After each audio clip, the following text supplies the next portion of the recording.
কেন্দ্রীয়ভাবে ঢাকা বিশ্ববিদ্যালয়ের রাজু ভাস্কর্যে জমায়েত হবে।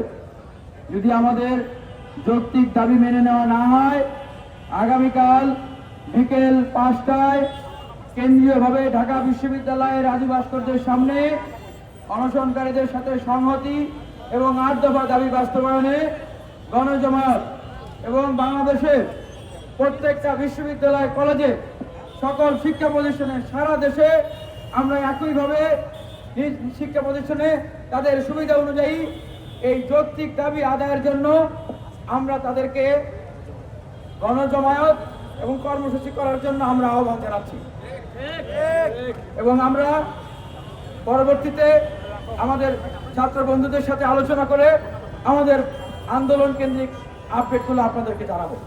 ধন্যবাদ সাংবাদিক ভাইদেরকে।